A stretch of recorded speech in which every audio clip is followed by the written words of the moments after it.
গ্রামে কিন্তু শীত পড়ে গেছে আর শীত মানে গ্রাম বাংলায় নানা ধরনের খাবারের আয়োজন। আসসালামু আলাইকুম, কেমন আছেন সবাই?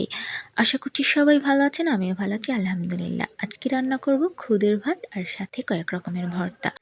খুদের ভাত রান্না করার জন্য খুদগুলো ধুয়ে পরিষ্কার করে নিয়েছি, আলু কেটে নিয়েছি, এখানে রয়েছে কাঁচামরিচ আর রসুনগুলো আমি খোসা ছাড়িয়ে নিয়েছি, কোষগুলো আস্ত রেখেছি। এখন আমি রান্না করব, এর জন্য কড়াইয়ে প্রথমে আমি পানি দিয়ে দিলাম। মাটির চুলায় রান্না করব, গ্রাম মানেই মাটির চুলায় রান্না বান্না করে খাওয়া দাওয়া। পানিগুলো গরম হয়ে গেছে, এখন এর মধ্যে আমি আলুগুলো দিয়ে দেব।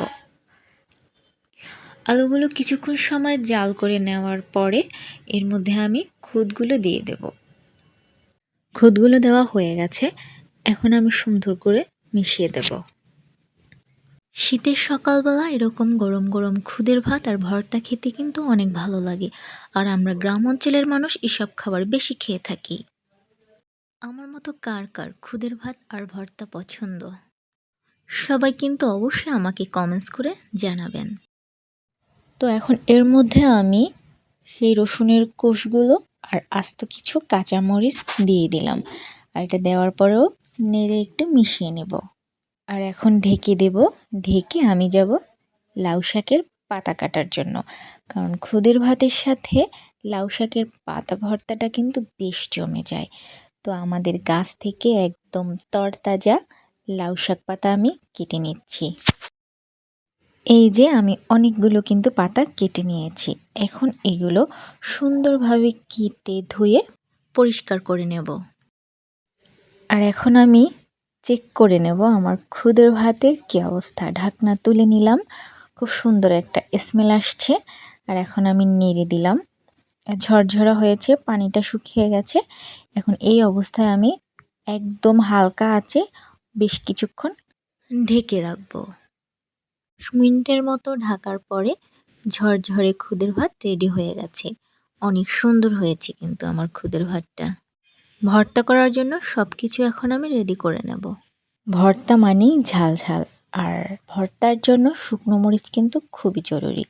শুকনো মরিচের ভর্তা কিন্তু অনেক ভালো লাগে, এর জন্য প্রথমে আমি শুকনো মরিচগুলো টেলে নিচ্ছি। আর আমি এই যে লাউ শাক পাতাগুলো সুন্দরভাবে কেটে ধুয়ে পরিষ্কার করে নিয়েছি, এখন এগুলো ভেজে নেব।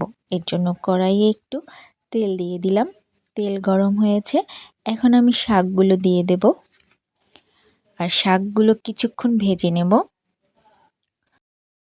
শাকগুলো কিন্তু ভাজা হয়ে গেছে, তারপরে এটা রসুন পেঁয়াজ মরিচ দিয়ে বেটে নিতে হবে। খুদের ভাতের সাথে কিন্তু শুটকি ভর্তাটাও বেশ জমে যায়, আর এর জন্য আমি শীতল শুটকি টেলে নিচ্ছি, এটাও ভর্তা করে নেব। তো এই যে আমি শিলনোড়ায় কিন্তু ভর্তা বেটে নিচ্ছি, লাউ শাক পাতা ভর্তা, আর বেটে নেব শুটকি মাছের ভর্তা। ভর্তাও বাটাবাটি শেষ, এই যে এখন আপনাদের সামনে সাজিয়ে নিয়ে আসলাম খুদের ভাত আর লাউ পাতা ভর্তা আর শুটকি মাছের ভর্তা। এই ছিল আমার খুদের ভাত ও 2 রকমের ভর্তা রান্না করার ভিডিও।